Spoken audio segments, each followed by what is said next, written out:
자, 인사합니다. 안녕하세요. 예. 자, 수고 많으십니다. 월요일 과정 세 번째 수업 시작합니다. 자, 준비됐습니까? 예, 그래요. 자, 그러면 책 몇 페이지요? 29페이지입니까? 그러구나. 자기 하고 싶은 대로 하는구나. 저는 29페이지를 못 하겠습니다. 저는 29페이지 못 하고. 왜요? 저는 29페이지 안 할 건데요. 저는 27페이지 할 건데요. 27페이지. 저는 29페이지까지 다 안 했습니다. 아니, 28페이지가 안 했고, 저는 27페이지를 할 겁니다. 자, 27페이지 펴십시오. 되셨습니까? 예. 자, 그래요. 27페이지 준비됐지요? 예, 이제 갈게요. 자, 27페이지. 그럼 일단 27페이지를 펴시고, 지금 우리 뭐 하고 있냐면, 수요 공급 이야기를 하고 있습니다. 그럼 수요가 다 끝났습니다. 수요가 다 끝나고 나서 지금 공급이 다 마저 끝나지 않았어요. 그럼 수요에서 우리가 공부했던 내용을 한번 6가지를 제가 써볼게요. 먼저 수요의 개념을 했습니다. 수요의 개념에서는 뭘 했냐면 유량과 저량이 가장 중요하다고 했어요. 두 번째, 수요량 결정 요인. 수요량 결정 요인이 무엇이다? 시험에 나온다, 안 나온다? 안 나온다. 나오면 제가 발에 장을 질 수도 있다. 자, 세 번째는 가격과 수요량이 반비례한 게 있죠. 이걸 무슨 법칙? 수요 법칙. 또 수요 법칙이 무슨 말인가? 시험에 나온다. 그럴 일은 없을 겁니다. 수요 법칙을 물어보는 게 아니라 수요 법칙 물어보죠. 그런데 명시적으로 수요 법칙이란 이렇게 나오지 않는다는 겁니다. 그럼 어떻게 나오냐면 가격이 상승하면 수요량은 감소한다. 이렇게 나와요. 가격이 상승하면 수요량이 감소한다가 뭡니까? 수요 법칙. 이렇게. 그 다음에 네 번째는 뭘 배웠습니까? 나는 네가 그렇게 물어볼 때마다 가슴이 답답해진다. 수요 곡선. 수요 곡선 배웠습니다. 수요 곡선은 무슨 형태를 보인다? 우하향한 형태를 보인다. 그렇죠. 그래서 수요 곡선이 우하향하는 이유를 가끔씩 물어보는데 수요 곡선이 우하향하는 이유는 여러 가지가 있어요. 여러 가지가 있는데 우리 시험은 뭐 나오냐면 가격 효과 때문에 그렇다. 가격 효과는 무슨 효과와 무슨 효과? 대체 효과와 소득 효과다. 최근에는 대체 효과, 뜻과 소득 효과의 뜻을 물어보고 있다. 그러면 소득 효과는 실질 소득의 변화가 나오면 소득 효과고 대체 효과는 뭐가 변했다? 상대 가격 변화했다. 왜요? 분위기가 쎄합니다. 꼭 안 한 것처럼. 그렇죠? 그러니까 대체 효과라는 것은 상대 가격 변화. 너무 스트레스 받지 마세요. 그거 자주 나오는 건 아닙니다. 근데 월요일달 가져니까 제가 다 망라해서 하는 거니까 대체 효과는 상대 가격 변화로 이런 말 나와요. 그러면 무조건 대체 효과다. 이렇게. 자, 그럼 이제 수요 곡선까지 끝났는데 여러분의 수요 곡선, 저의 수요 곡선은 무슨 수요 곡선? 개별 수요 곡선. 우리 모두의 수요 곡선은 전부 다 합쳤습니다. 무슨 수요 곡선? 시장 수요 곡선. 개별 수요 곡선과 시장 수요 곡선 중에서 어디가 더 탄력적이다? 시장 수요 곡선이 탄력적이다. 탄력적이면 완만하면 극경사입니까? 완만하다. 자, 이렇게 했어요. 그 다섯 번째는 뭐 했던가요? 그래요. 그래요. 말 안 나올 뿐이지 알고는 있는 겁니다, 지금. 입에서 빙빙 도는 거예요. 수요량의 변화와 수요 변화를 공부했습니다. 아파트 가격 변해서 수요량이 변했습니다. 수요량의 변화. 아파트 가격 위의 요인이 변해서 수요량이 변했습니다. 그러면 수요 변화. 수요량의 변화 원인 오로지 아파트 가격 상승 하락. 수요 변화 원인 이게 아파트라면 아파트 가격 이외의 요인. 수요량의 변화 수요 곡선으로 표시하십시오. 수요 곡선 상의 점이동. 수요 변화는 몇 가지? 수요 변화 두 가지. 수요 증가, 수요 감소. 수요 변화가 일어나면 수요 곡선 자체를 이동시킨다. 그래서 수요가 증가하면 우측 이동, 수요가 감소하면 좌측 이동. 이렇게요. 자, 그다음에 이거 끝나고 나서 이제 여섯 번째가 수요에서 가장 중요한 거라고 그랬죠. 그럼 왜 여섯 번째 가장 중요하냐? 여섯 번째가 수요 변화입니다. 왜 수요 변화 요인이 가장 중요하냐면 수요 공급 이론에서는 가장 중요한 말 무슨 말? 가격. 수요와 공급 만나서 가격 결정이 되죠. 그런데 수요 변화 요인이 발생하면 가격이 변동하거든요. 그래서 수요에서 가장 중요한 것은 수요 변화 요인이다. 수요 변화 요인 무수히 많은데 두 가지로 나눈다. 수요 증가 요인과 수요 감소 요인. 수요 증가 요인이 발생하면 수요 곡선 우측 이동해서 가격 상승, 거래량 증가. 수요 감소 요인, 수요 곡선 좌측 이동, 가격 하락, 거래량 감소. 되셨죠? 이렇게. 그래서 이 수요 변화 요인이 수요에서 가장 중요합니다. 그럼 수요 변화 요인 무수히 많을 건데 중요한 것은 세 가지 했습니다. 소득이 나오면 정상제, 열등제 따지는 거. 그다음에는 재화가 두 개 나오면 대체제, 보완제 따지는 거. 대체제 가격 상승할 때 해당지의 수요 증가, 수요 곡선 우측 이동, 가격 상승. XJ, YJ 나오면서 XJ 가격이 올라갈 때 YJ 수량이 증가했다. 무슨 제? 대체제. 그 반대는 무슨 제? 보완제. 자, 이렇게 했잖아요. 그럼 수요에서 이런 걸 했으면 공급에서도 그대로 적용된다. 공급의 개념, 공급량 결성 요인, 그 다음에 공급 법칙, 공급 곡선, 공급 양의 변화와 공급 변화. 공급 변화 요인. 제가 공급 양의 변화와 공급 변화까지 했거든요. 여러분들하고. 지난주에. 그럼 오늘은 이제 공급 변화 요인을 해야 돼요. 그래서 27쪽 하단부에 6번 공급 변화 요인 나왔죠. 그러면 공급 변화 요인을 이제 집중하시고요. 자, 6번에 공급 변화 요인이 있습니다. 그럼 이 공급 변화 요인을 다른 말로 해볼까요? 공급 변화 요인 다른 말로 공급 곡선 자체를 이동시키는 요인. 공급 변화 요인 무수히많은데 두 개로 나눈다. 어떻게? 공급 증가 요인, 공급 감소 요인. 그러면 공급 증가 요인 발생했다. 공급 증가 요인. 그럼 공급 증가 요인이 발생하면 공급 곡선은 어디로? 우측 이동. 우측 이동입니다. 공급 곡선은 우측 이동을 다른 말로 한번 해볼래요? 우측 이동 다른 말로 해보세요. 우상향? 하고 싶은 대로 하지 마시고 얘는 뭐 하는 것이다? 얘는 균형 잡는 게 아니라 뭐다? 생각하는 것이다. 그래요. 그러면 공급 곡선을 지금부터 그려볼게요. 곡선 우상향 S0. 공급 곡선이 지금 우측 이동했다. 그럼 이렇게 가는 거죠. 이렇게. 이렇게 하는 거죠. 그럼 이게 우측 이동이거든요. 우측 이동을 다른 말로 우하향이라고 한다. 우하향. 수요가 우상향이다. 수요가. 그래서 공급선은 우측 이동을 우하향으로 이동한다. 이렇게 표현해서 최근에 출제하고 있습니다. 그동안은 공급이 증가했다. 공급선 우측 이동 이렇게 나왔다고요. 근데 최근에 공급 곡선이 우측 이동을 다른 말로 공급 곡선이 우하향으로 이동한다. 이렇게 출제하고 있다. 의미 아시겠습니까? 그래요. 자, 그러면 공급 증가 요인은 다른 말로 공급선 우측 이동 요인. 이렇게 박스 주는 거예요. 시험 문제에서. 이렇게 박스 주고 몇 가지 요인을 이렇게 줘요. 그래서 다음 중 공급 증가 요인은 몇 개입니까? 그 말이나 다음 중 공급 곡선 우측 이동 요인은 몇 개입니까? 이 말이나 다음 중 공급 곡선을 우하향으로 이동시키는 요인은 몇 개입니까? 다 똑같은 말이다. 되셨나요? 이렇게 반응이 없으시네. 제 얼굴에 뭐 묻었습니까? 이런 반응이 없으시네요. 자, 공급 증가 요인, 공급선 우측 이동이 발생했습니다. 그러면 시장에서 결국은 이거잖아요. 수요 공급 배울 때 마지막에 가격과 거래량은 어떻게 됩니까? 그거잖아요. 그러면 공급이 증가해서 공급 곡선이 우측 이동하면 가격은 어떻게 됩니까? 하락. 거래량은요? 증가.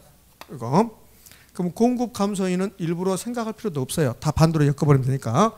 공급 감소 요인이 발생했답니다. S곡선은 어디로 갑니까? 좌측 이동하죠. 좌측 이동. 그럼 좌측 이동 다른 말로 표현해 볼까요? 좌측 이동. 상향 이동이다. 이렇게 표현할 수 있다는 겁니다. 그럼 공급 곡선이 좌측 이동했어요. 공급 곡선이 좌측 이동했어. 공급이 감소했습니다. 그러면 시장에서 수요가 많습니까? 공급이 많습니까? 수요가 많죠. 공급이 감소했으니까. 그럼 수요가 많으면 초과 수요 상태, 가격은 올라갈까 떨어질까? 올라가겠죠. 따라서 공급이 감소하면 가격은 상승, 거래량은요 감소. 자, 됐습니다. 이게 공급에서는 가장 중요한 말이에요. 어느 경우에 가격이 하락합니까? 어느 경우에 가격이 상승합니까? 이게 가장 중요하죠. 그러면 지금부터 구체적으로 가격을 상승시키는 요인, 가격을 하락시키는 요인을 공부하겠다는 소리입니다. 그게 뭡니까? 공급 변화 요인을 공부하겠습니다. 그 말이 되잖아요. 그래서요, 27쪽에 정리해놨어요. 왼쪽에 공급 증가 요인, 다른 말로 공급 곡선 우측 이동 요인, 다른 말로 가격 하락 요인. 되셨나요? 거기 있는 걸 외우는 거 아닙니다. 외우는 게 아니고 느끼는 겁니다. 오른쪽에는 공급 감소 요인, 공급 곡선 좌측 이동, 가격 상승 요인. 오른쪽에는 뭐라고 써있습니까? 좌측하고 반대. 멋지다. 그렇지. 멋져. 좌측과 반대니까. 그렇죠. 그럼 좌측과 반대니까 좌측만 공부하라는 소리잖아요. 반대. 자, 됐어요. 자, 넘어가 볼 겁니다. 그러니까 27쪽에 있는 그 표를 하나씩 세세하게 설명한 게 몇 쪽? 28쪽. 28쪽. 그러면 지금부터 공급 변화 요인을 하나씩 공부합니다. 공급 변화 요인, 다른 말로 공급 곡선 자체를 이동시킨 요인. 가격을 상승시키나 가격을 하락시키는 요인. 되셨나요? 그래요? 자, 그러면 이제 공급 변화 요인 중에서 가장 중요한 것은 생산 요소의 가격이에요. 생산 요소 가격. 아파트를 건설하기 위해서 생산 요소가 필요합니다.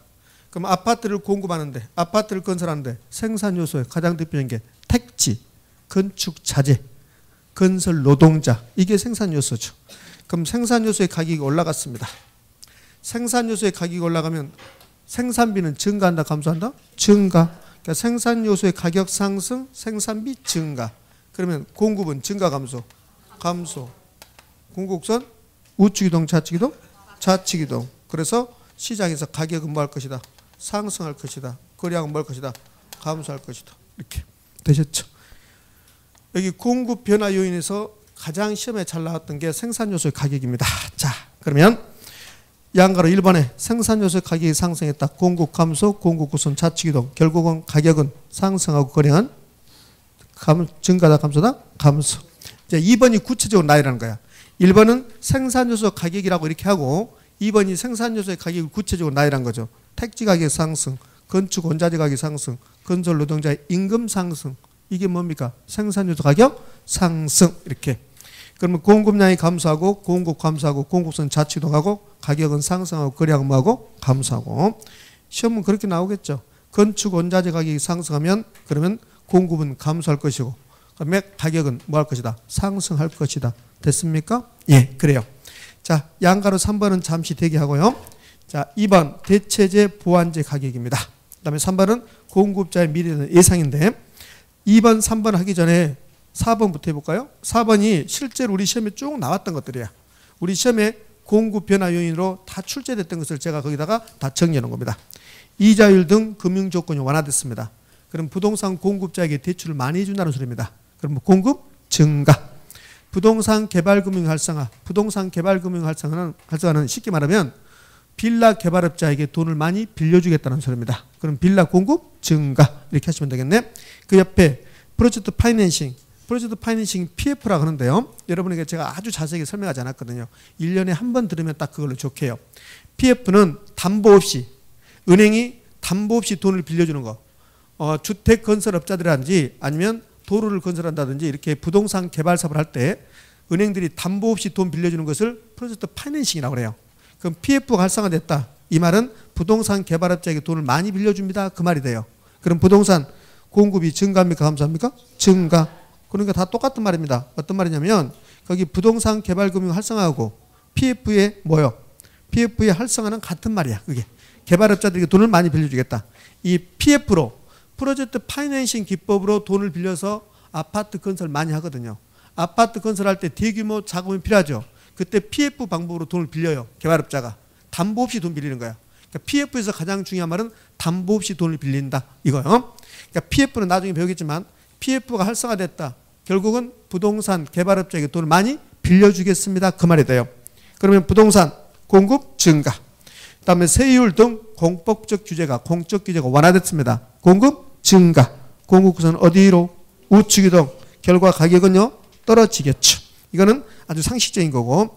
자, 2번, 3번으로 가는데요. 자, 2번부터 가볼까요? 2번 대체재 보완재 나왔습니다. 자, 미리 말씀드릴게요.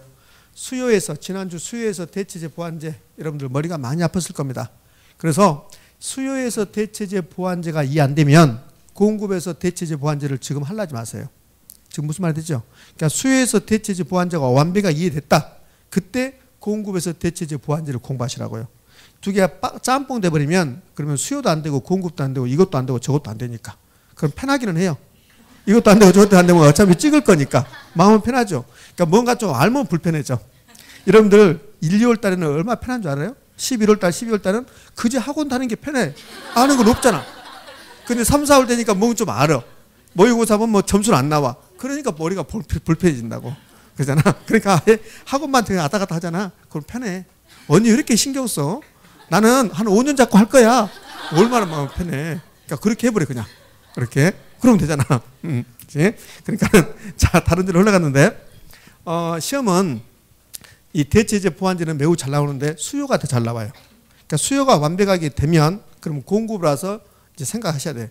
그럼 수요가 완벽하게 되면 공급은 할 거 없어요. 왜? 다 반대로 하면 되니까. 그래서 지금 제가 설명할 건데 수요에서 대체재 보완재가 이해 안 되면 공급은 일단 하지 말 거. 그죠? 나는 포기, 지금 공급에서 포기, 수요도 안 됐으니까 그럼 지그시 눈을 감고 계셔 그냥. 옆에 사람한테 괜히 근데 언니 그거 할 거야? 나는 찍을 거야. 그 말 하지 마. 언니 지금 언니는 열심히 하려는데 왜 이렇게 초를 치냐고. 자, 가볼게요. 대체제. 대체제 가격이 상승했습니다. 지금 우리 뭐 하고 있는가 봐봐. 뭐 하고 있는가? 뭐 하고 있어요? 그렇지. 대체제 가격 상승 이게 하는 게 아니라 공급 변화 요인을 하고 있는 거야. 그럼 여기다가 아파트라고 써볼게요. 아파트 공급 변화 요인을 하고 있는 거라고. 그럼 아파트 공급 변화 요인 중에서 대체제 가격 상승이 있다는 거야. 그럼 아파트하고 대체 관계 있는 게 뭡니까? 연립주택 했잖아요. 그래서 이제 이걸 그대로 두고 여기다 제가 연립주택을 쓸 거라고. 그럼 연립주택 가격이 상승했다 이 소리예요. 그럼 물어보는 거야. 여러분에게 제가 여러분이 부동산 개발업자야.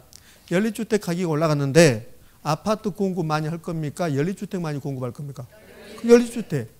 그러면 연립주택 가격이 올라가면 연립주택 공급 많이 한다. 이걸 물어본 게 아니라 너 연립주택 가격이 올라가면 미안합니다. 너락해서 여러분들 연립주택 가격이 올라가면 아파트 공급 많이 할 겁니까? 이거 물어보는 거야. 아파트 공급이 뭐요? 감소. 왜? 연립주택 많이 공급해야 되니까. 맞잖아요. 그거야 그거. 왜 갑자기 대답 안 해주신대? 자, 연립주택 가격이 올라갔어요. 그러면 너 아파트 많이 공급할래? 연립주택 많이 공급할래? 연립주택 많이 공급할 겁니다. 그래서 아파트 공급을 감소시킬 겁니다. 그거야 그거. 그러니까는 연립주택 가격이 올라가면 연립주택 공급 많이 하고 아파트 공급을 뭐한다? 감소시킬 겁니다. 공급량이 감소한다. 이렇게. 그럼 이걸 일반화시키면 이거는 지금 예를 든 거고 대체제 가격이 올라갔습니다. 그럼 해당자의 공급은 여기서 해당자가 아파트라고 생각하시면 돼요. 해당자의 공급량은 증가 감소? 감소. 이러면 되잖아요. 여기서는 잘 돼요. 근데 돌아서면 뭐 한다? 돌아서면 잊어버린 게 아니라 일부러 기억 안 하려고 그러죠. 그치? 그러니까 돌아서면 잊어버리니까. 그럼 됐네 이거. 그럼 여기 와서 아파트 공급량이 감소했습니다. 이걸 아파트 공급 감소라고 하죠. 아파트 공급량이 감소했다. 공급이 감소한다. 아파트 공급 곡선은 어디로 간다? 좌측 이동한다. 그래서 아파트가 시장에 물량이 없어졌다. 그럼 아파트 가격은 뭐한다? 상승한다. 아파트 거래량은요? 증가한다, 감소한다? 감소한다. 이렇게 되잖아요. 이렇게. 그러면 볼까요? 여기서 시험 내면 이렇게 되는 거야. 어떻게 되냐면 연립주택과 아파트를 대체제라고 하자. 그럼 연립주택 가격이 올라가면 아파트 공급 곡선은 좌측 이동할 것이다. OX. 오, 그렇게 한단 말이에요. 뭐요?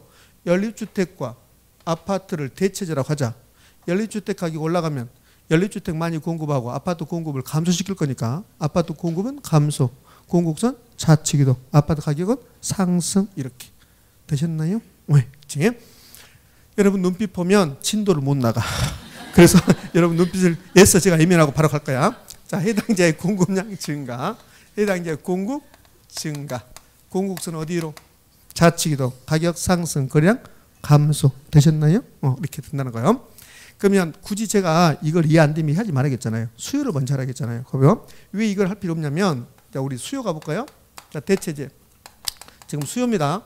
대체 가격이 상승했어요. 이 말은 연립주택 가격이 상승한 거잖아요. 그러면 수요가 나오면 너 연립주택하고 아파트 중에서 어떤 거 살래 그 말이야. 대체제 가격 나오면서 공급 나오죠. 너 어떤 거 공급할래 그 말이고 비싼 거 공급해야 되고 싼 거 사야 되고 그런 거라고요. 그러면 대체가 올라갔어. 연립주택 가격이 올라갔어. 너 연립주택 살래 아파트 살래? 아파트 산다는 겁니다. 그래서 대체 가격이 올라가면 해당지야. 해당지의 수요량은 증가 감소? 증가. 이걸 알면 이거 알면 대체가 올라갔다. 해당지가 공급 나온다. 반대로. 그리고 수요량이 증가했다. 공급량 감소했다. 이러면 되잖아요. 그러니까 제가 앞에 했던 말은 이게 지금 공부할 건데 공급을 공부할 건데 대체제 가격이 올라가면 공급은 어떻게 됩니까? 이거 공부할 건데 이게 먼저 안 되면 수요가 안 되면 공급을 하지 말라고요. 왜? 수요가 더 많이 나오니까. 그럼 수요가 먼저 이해되면 공급은 이해할 필요 없이 방향을 반대로 해버리면 되니까. 의미 되셨나요? 지금 제가 하는 말을 이해 못하신 분이 2분 계십니다. 마음은 편하겠네. 그분들은 얼마나 편할지 모르겠지만 자 이것만 하시면 돼 이렇게. 자 그러면 뭐 여러분 다 이해했다고 하고 대체제 가격 상승했습니다. 해당제 수요 증가. 해당제 공급은 감소. 이렇게. 그러면 이제 이렇게 줄 수 있어요. 여기 재화를 2개 주는 겁니다. A제, B제 이렇게 주는 거예요. 그럼 볼까요? 이 2개를 같이 해볼게요. 이렇게요. A제 다른 조건 다 일정하다 할 때 A제 가격이 올라갔다. 근데 B제 비제의 가격도 올라가더래. 그럼 두 재화는 무슨 관계에 있을까? 대체제. 대체제. 재화가 두 개 있는데 두 재화의 가격이 올라간다. 그럼 두 재화는 무슨 재 있다? 대체제 관계에 있다. 이렇게 하는 겁니다. 그럼 이제 보완제 가야 되겠네요. 보완제. 이렇게 해서 보완제. 이번에는 보완제 가격이 올라갔습니다. 보완제 가격이 상승했다. 그럼 보완제 가격이 상승하면 해당 재의 공급은 어떻게 됩니까? 이것도 먼저 수요가 이해 안 되면 하지 마시라고요. 수요가 안 되면. 그럼 일단 제가 설명해 볼게요. 보완제 가격이 상승했습니다. 근데 수요에서 보완제하고 공급에서 보완제는 약간 달라요. 자, 수요에서 보완제는 같이 소비할 때 만족감이 더 배가 되는 두 재화를 뭐라고 합니까? 보완제라고 그래. 그래서 뭐 소맥이라든지 아니면 치맥이라든지 이런 것들이 보완제입니다. 근데 공급에서 보완제는 한 재화를 소비할 때 두 재화가 같이 미안합니다. 입을 때려버리고 싶네. 한 재화를 만들 때, 한 재화를 생산할 때 두 재화가 같이 나오는 경우가 있어요. 그게 보완제예요. 다시 해볼게요.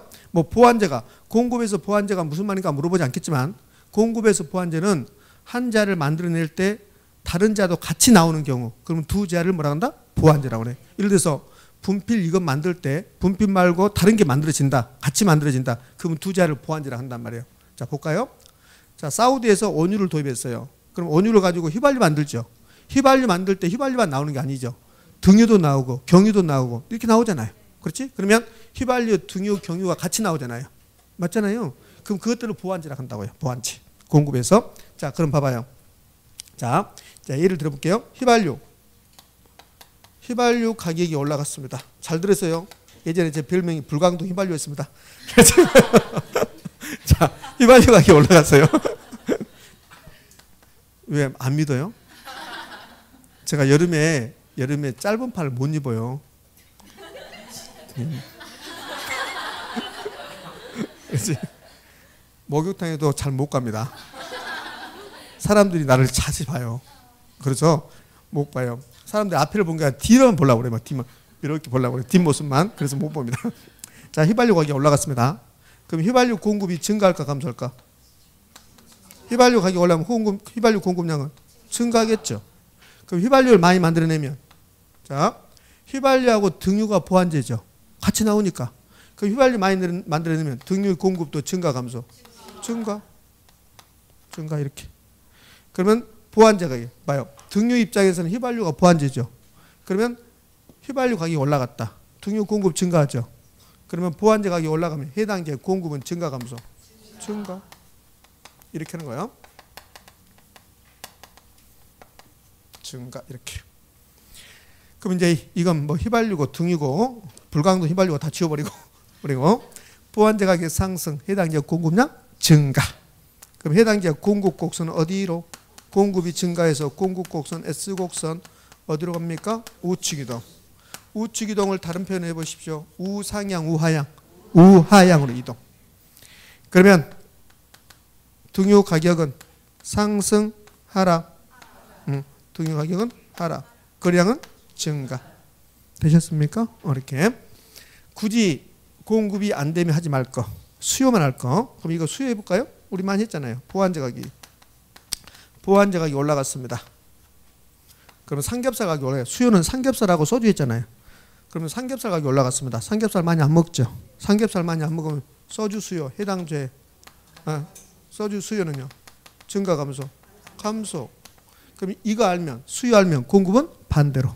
봐요. 똑같이 보완제 가격이 올라갔잖아요. 그럼 수요량이 감소죠. 공급량 증가. 그렇게 해버리면 되니까. 그러니까 수요가 먼저 급선무다. 의미 되셨습니까? 네. 자, 다 된 걸로 보고, 자, 이렇게 하면 돼요. 대체재 가격 방향과 대체 가격 움직임과 해당자의 수요 움직임이 같은 방향입니까? 공급이 같은 방향입니까? 수요. 보완제 가격과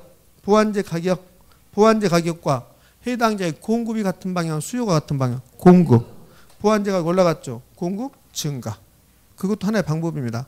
대체재 가격과 해당자의 수요가 같은 방향. 그럼 공급은 반대 방향.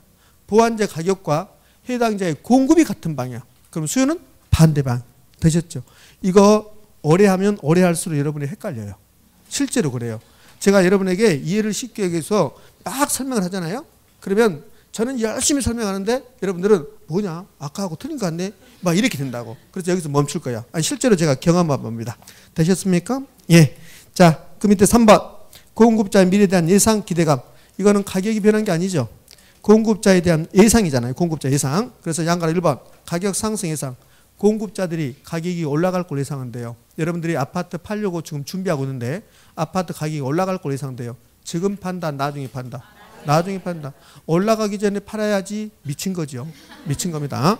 그러니까 공급자들이 가격 상승 예상하면 그러면 나중에 팔 거니까 지금 안 팔아버려요. 공급이 감소. 공급은 좌측이동. 좌측이동은 좌하향입니다. 좌상향입니까? 좌상향. 그러면 시장에 공급이 전혀 없어지는 거죠. 가격 상승, 거래량 감소. 자, 2번. 공급자들이 가격 하락 예상해. 우리가 아파트를 팔려고 지금 생각하고 있는데 아파트 가격이 곧 떨어질 것 같아요. 그럼 지금 판다, 나중에 판다. 지금 팔아야지. 그럼 공급 증가. 공급선 우측이동, 시장의 물량이 엄청나게 늘어났습니다. 가격 하락, 거래량 증가. 되셨습니까? 이렇게. 자, 됐습니다.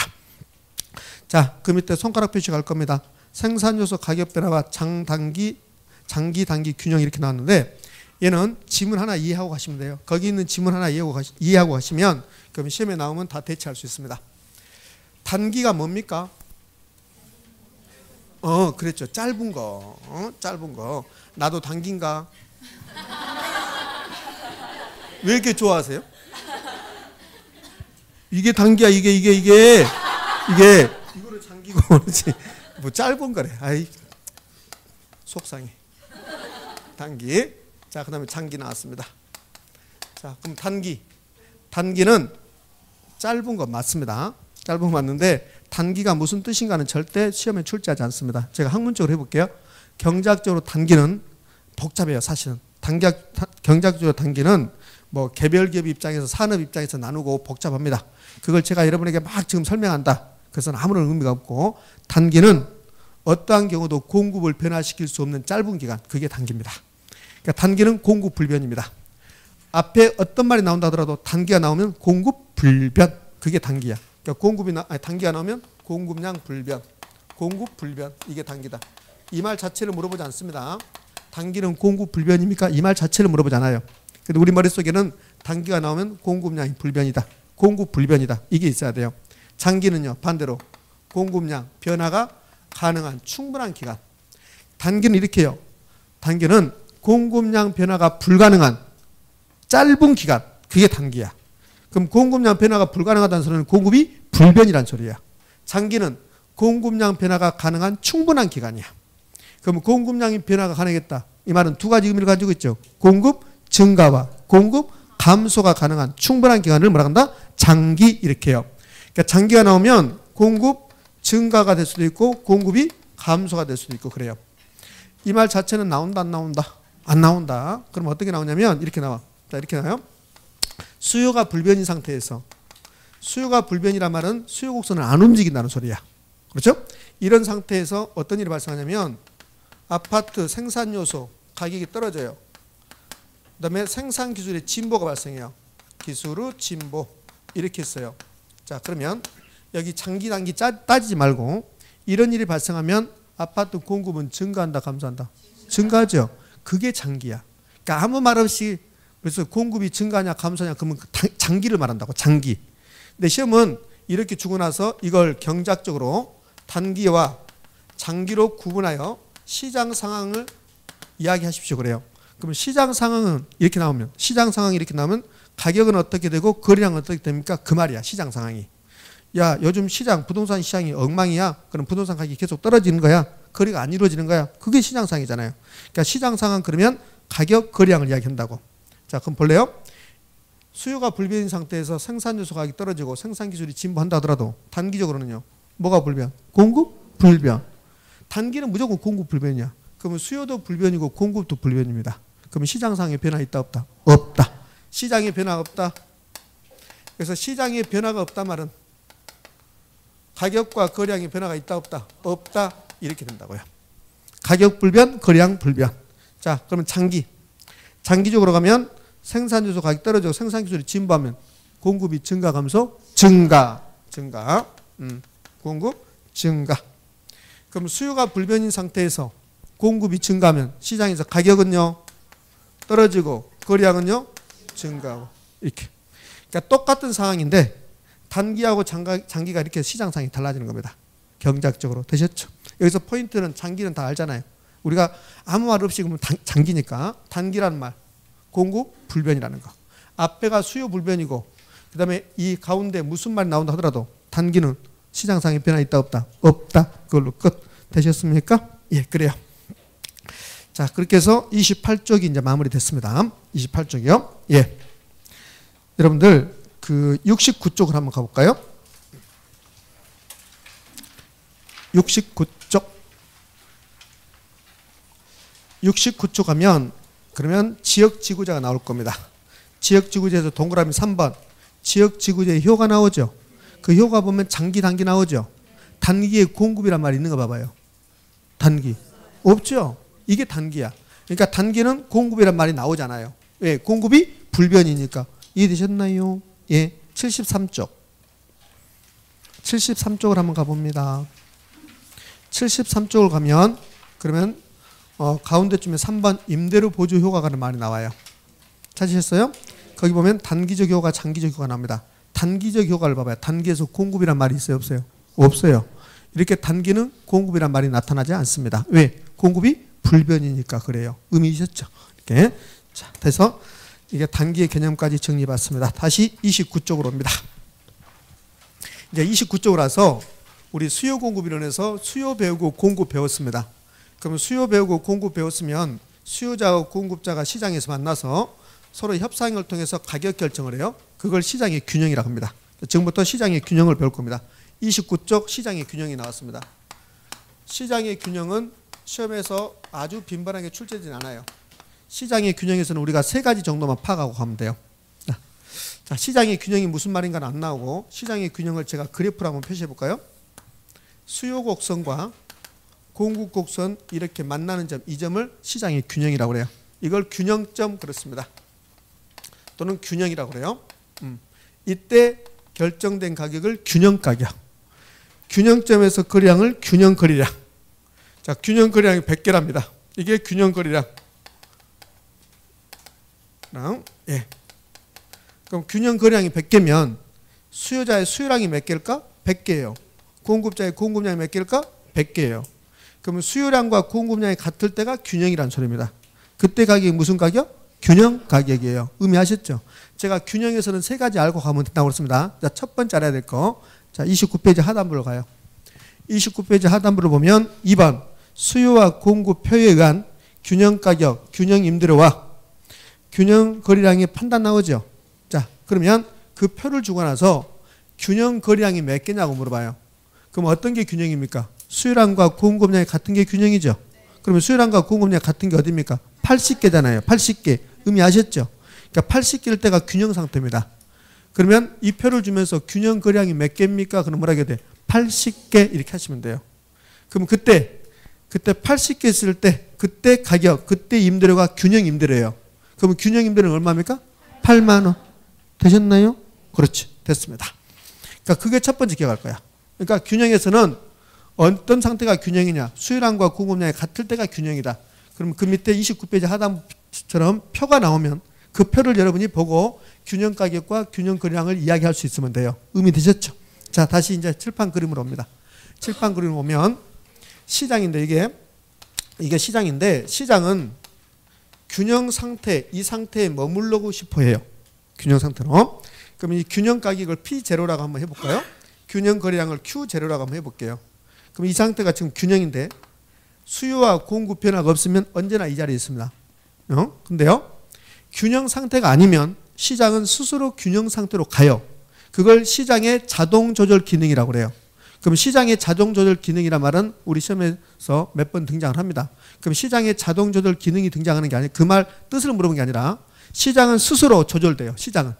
시장이 스스로 조절되는데 우리 시험에서 한 3번 나왔던 게 정부가 시장에 개입을 많이 하면 그럼 시장이 스스로 조절되는 기능이 강화되겠습니까? 약화되겠습니까? 약화. 그게 우리 시험에 몇 번 나왔다고요. 다음 주에 또 배울 거야. 쓰지 마세요. 쓰다가 중간에 다 못 받아 쓰고 마니까. 그럼 그 다음에 무슨 말인지도 몰라 또. 그러니까 쓰지 말라고. 다음 주에 또 할 거니까. 이해되셨죠? 이렇게. 그러면 이제 균형 상태가 아니면 어떻게 균형을 하는가 볼까요? 자, 가격이 P2 수준이라고 해봐요. 균형값은 높죠. 그럼 이게 균형이 아니잖아요. 그럼 이제 균형 상태로 가자고요. 그럼 P2 수준이면 어떤 일이 발생하냐면 공급량은 이쯤 돼요. 그래서 공급량은 120개가 돼요. 수요량은 여기 수요곡선을 만나는 점. 그래서 발을 내려서 수요량은 80개 정도 됩니다. 그럼 P2 수준의 가격에서는 수요량이 많습니까? 공급량이 많습니까? 공급량이 많죠. 이걸 초과 공급이라고 그래요. 그럼 초과 공급은 균형이 아니죠. 수요량과 공급량이 똑같을 때 균형이잖아요. 그럼 초과 공급 상태에 있다. 균형이 아니니까 균형으로 가야 돼요. 그게 시장의 자동 조절 기능입니다. 그럼 균형으로 가려면 가격이 어떻게 해야 돼요? 떨어져야 돼요. 그러니까 초과 공급은 가격을 하락시킨다. 이거 기억하는 겁니다. 자, 반대로요.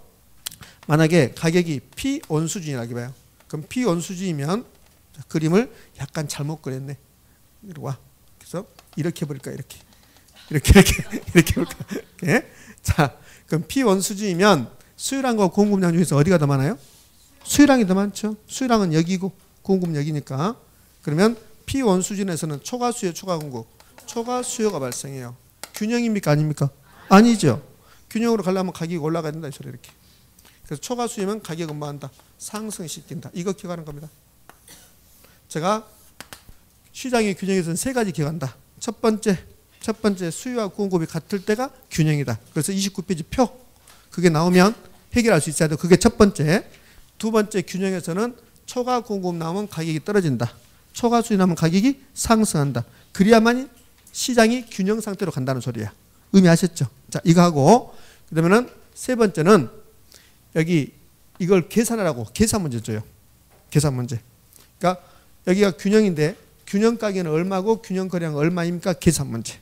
그것은 수요 함수, 공급 함수를 주면서 계산 문제를 풀어보라고 해요. 지난주 해보셨잖아요. 네, 안 한 것처럼 하지 마세요. 자, 됐어요. 29페이지가 정리됐습니다. 자, 29페이지에서 여러분들은 초과 공급, 가격 하락, 초과 수요, 가격 상승. 그게 가장 중요. 자, 30페이지로 넘어갑니다. 30페이지 균형의 변동. 시험에 안 나오면 여기가 9층이죠. 네, 그래요. 30페이지에 있는 균형의 변동은 100% 시험에 나온다. 100%. 선생님, 그럼 어떻게 나와? 나도 모르지요. 그것은 저도 알 수 없죠. 자, 이번엔 균형의 변동을 할 겁니다. 그럼 균형의 변동이 무슨 말인가? 자, 균형에서는 무엇이 결정돼요? 균형 가격과 균형 거래량이 결정돼요. 그럼 균형의 변동이란 말은 이게 균형의 변동이죠. 균형 상태에 있었습니다. 근데 수요도 불변이고 공급도 불변. 수요 불변, 수요 곡선 그대로 있다. 공급 불변, 공급선 그대로 있다. 그럼 계속 이 상태가 균형입니다. 수요가 불변이고 공급 불변이면. 근데요, 이 균형 상태에 있어서 수요가 변하거나 공급이 변하거나 수요 공급이 동시에 변해요. 그럼 수요가 변했단 말은 수요가 증가하거나 수요가 감소했다. 공급이 변했단 말은 공급이 증가하거나 공급이 감소했다. 수요 공급이 동시에 변했다. 그렇죠? 그러면 하나만 해봐요. 수요 증가했습니다. 수요 곡선 어디로? 우측이로. 그럼 수요가 변했다. 수요 곡선이 우측이로 하는 거야. 이렇게. D0가 D1이 되는 거예요. 그럼 새로운 규정점 2점인가요? 맞죠? 그럼 이 점에서는요. 원래 균형점은 E0였는데 E1의 균형점이 됐다. 수요 증가해서. 그래서 가격이 P2로 올라갔고 거래량은 증가했다. 이게 균형의 변동입니다. 그러니까 균형의 변동은 균형 상태에 있었는데 수요가 변하거나 공급 변하거나 수요 공급이 동시에 변화해서 그냥 제가 웃음이 나와서 웃는 겁니다. 여러분 안 보여요. 저만 보입니다. 자, 균형 상태에 수요 변하거나 공급 변하거나 수요 공급이 동시에 변해서 균형점이 이동하고 그 결과 균형 가격과 균형 거래량이 변동하는 것을 말한다. 균형의 변동. 되셨습니까? 제일로 뒤에서 일어나는 사건이라 여러분 잘 모릅니다. 자, 됐어. 이제 지금 제가 말해서 웃으면서 미안합니다. 웃으면서 자주 웃는 사람이 마음이 좋은 사람입니다. 그러니까 여러분도 마음이 좋은 사람 같네. 근데 겨우 마지못해 웃는 사람이 있어. 좋아 보이려고. 그러니까 제가 웃으면서 했던 것은 별로 중요성이 없어요. 그러니까 그런 것이다 있고 지금부터 하는 건 중요하죠. 균형의 변동의 모습이 5가지예요. 그 5가지가 중요합니다. 자, 첫 번째가 수요만 변하는 경우. 그럼 수요 변화, 공급은 언급이 없죠. 그럼 수요만 변화했다. 공급은 그대로 있다. 그럼 수요 변화는 몇 가지? 수요 증가와 수요 감소 이렇게. 그럼 수요 증가했습니다.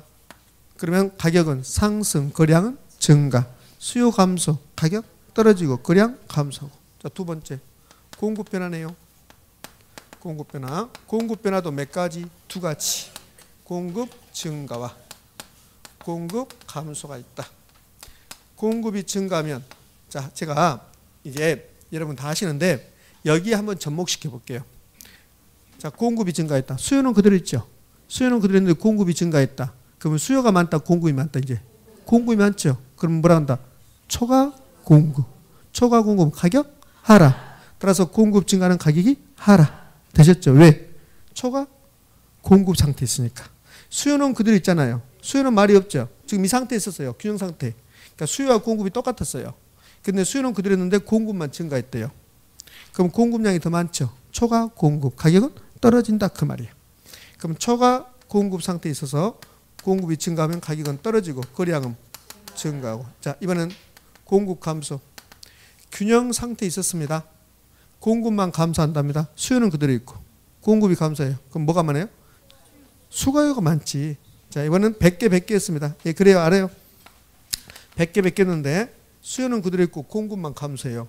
그럼 수요가 100개, 공급은 50개, 수요가 더 많죠. 초과 수요 상태에 가는 거죠. 그럼 가격은 상승, 초과수니까.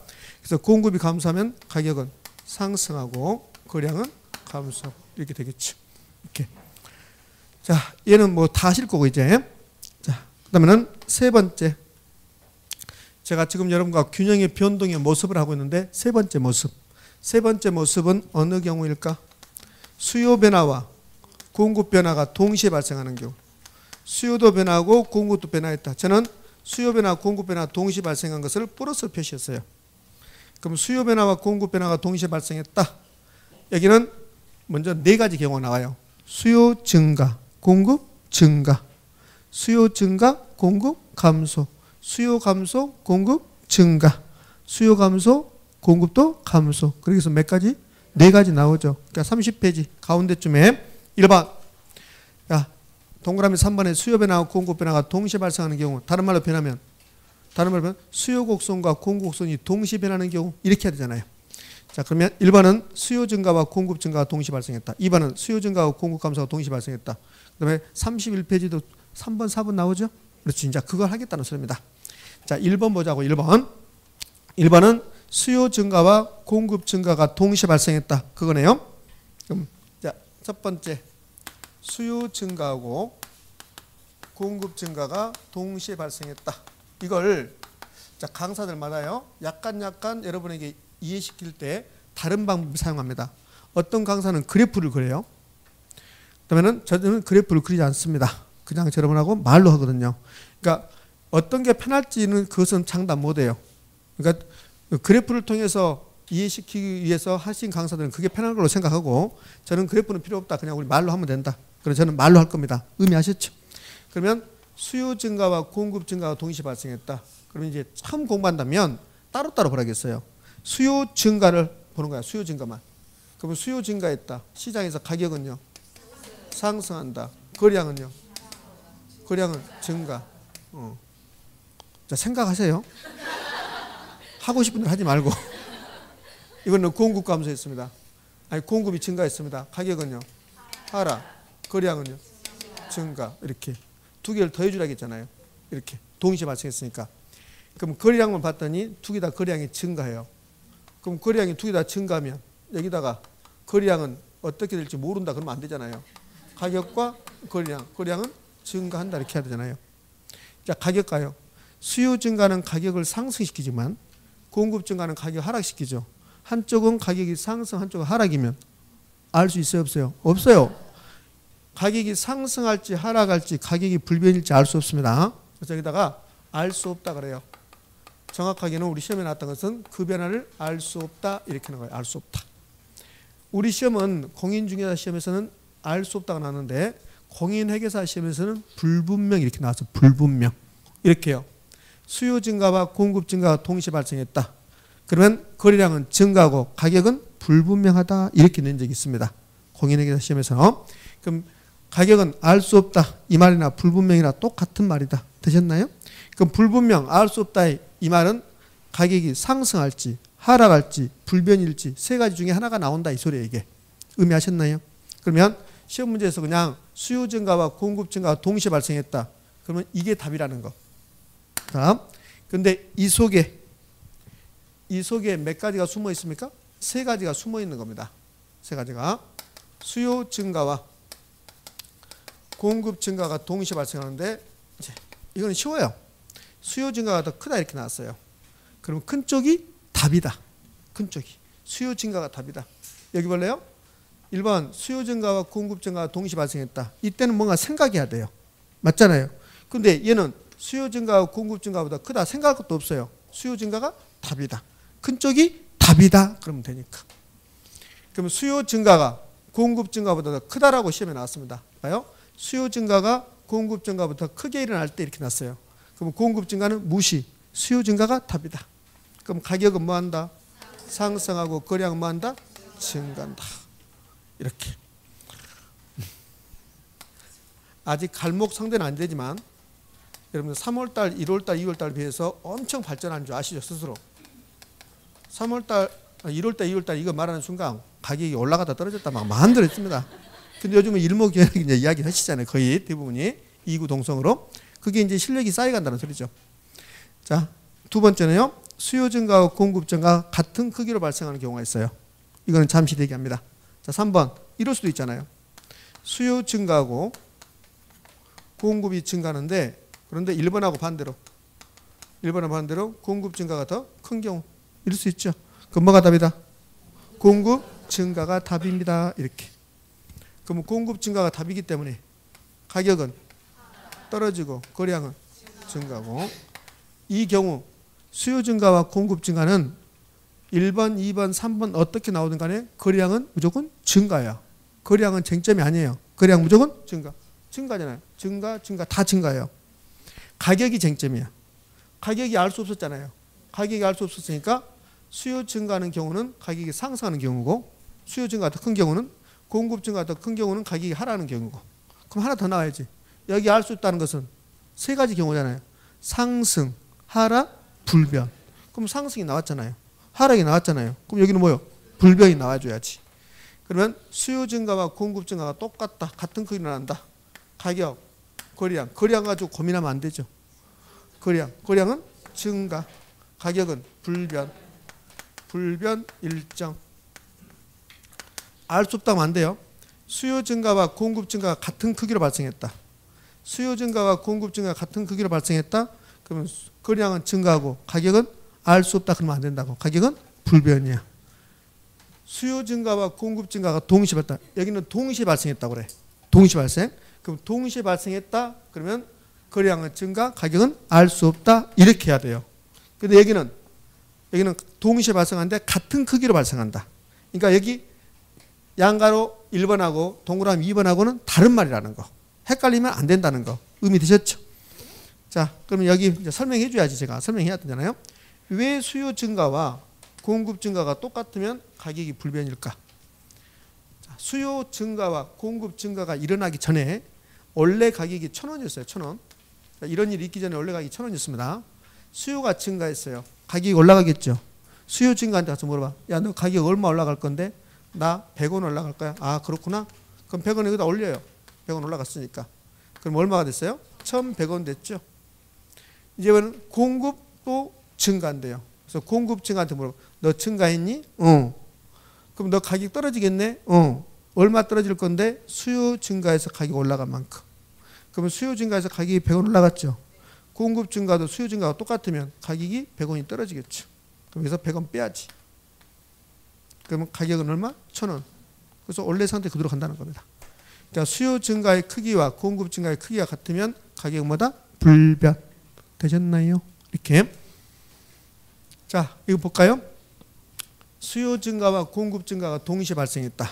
그러면 답은 이렇게. 수요 증가가 더 크다? 그럼 수요 증가가 답. 공급 증가가 크다? 공급 증가가 답. 수요 증가와 공급 증가가 같은 크기로 났다? 그러면 가격은 불변 일정. 자, 이제 하나 더. 자, 이것만 하고 쉬었다 할게요. 힘들어 보이십니다, 벌써. 아침에는 쌩쌩했습니다. 근데 지금 힘들어 보이십니다. 자, 최근에 나왔던 지문이고 중요한 지문입니다. 그러면 수요 증가와 공급 증가가 동시 발생하면 거래량은 쟁점이 된다 안 된다? 안 돼요. 거래량 무조건 증가야. 여기 어떤 경우든 거래량은 증가입니다. 그러니까 거래량은 쟁점이 안 돼요. 가격이 쟁점이라고요. 가격이 알 수 없으니까 가격이 이게 상승할지 하락할지 불변일지 아래에 몰라요. 모른다는 겁니다. 그러면 어느 경우에 가격이 상승하고 어느 경우에 가격이 하락하고 어느 경우에 가격이 불변인가? 그럼 무엇이 결정할까요? 자, 봐요. 수요 증가와 공급 증가가 동시에 발생하면 가격이 상승, 하락, 불변 셋 중에 하나일 건데 어느 경우에 상승, 어느 경우에 하락, 즉 가격의 상승, 하락 여부를 결정하는 것은 무엇이 결정한대요? 그렇죠. 변화가 결정합니다. 무슨 변화가 결정하냐면 수요 증가가 더 큽니까? 공급 증가가 더 큽니까에 따라서 가격이 상승할지 하락할지가 결정돼요. 봐요. 자, 지금 넉 나갔다. 수요 증가와 공급 증가가 동시에 발생하면 가격은 불변이죠. 근데 가격이 상승할 수 아니야. 미쳤나 봐. 가격은 알 수 없죠. 뭐가 내야. 가격이 알 수 없지. 다시 처음부터 입을 때려버리고 있습니다. 수요 증가와 공급 증가가 동시에 발생했다. 그럼 가격은 알 수 없다. 그럼 여기서 이제 이어지는 지문이 나온다고요. 수요 증가와 공급 증가가 동시에 발생했을 때 가격이 상승할지 하락할지를 결정하는 것은 수요 증가 폭과 공급 증가 폭이 결정한다는 거야. 수요 증가 폭이 더 크다? 가격 상승. 공급 증가 폭이 더 크다? 가격 하락. 되셨죠? 맞죠? 그런데 돌아서면 잊어버리고 지금 이해 안 되는 사람도 많고 써라도 가야지. 써갖고라도. 그래서 제가 써드릴게요.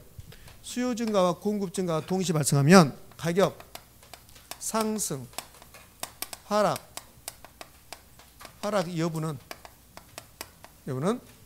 수요 증가와 공급 증가 그 크기가 결정한다. 그럼 수요 증가가 더 크면 가격은 뭐하고 상승하고 공급 증가가 더 크면 가격은 뭐하고 하락하고 수요 증가가 더 컸다 가격이 상승 공급 증가가 더 컸다 가격은 하락. 다시 해볼까요? 여러분 쓰시면서 들어봐요. 가격 상승 하락 여부는 수요 증가와 공급 증가의 크기가 결정한다. 의미 아시겠습니까? 이렇게 수요 증가와 공급 증가가 동시에 발생했다. 이때 가격 상승 하락 여부는 수요 증가와 공급 증가의 크기가 결정한다. 되셨나요? 예, 그래요. 자, 우리 균형의 변동이 마무리되지 않았습니다. 균형의 변동은 총 5가지 배울 겁니다. 5가지 배울 건데 2개는 끝났고 3개는 절반 끝났습니다. 자, 쉬었다가 3번 계속 이어서 합니다.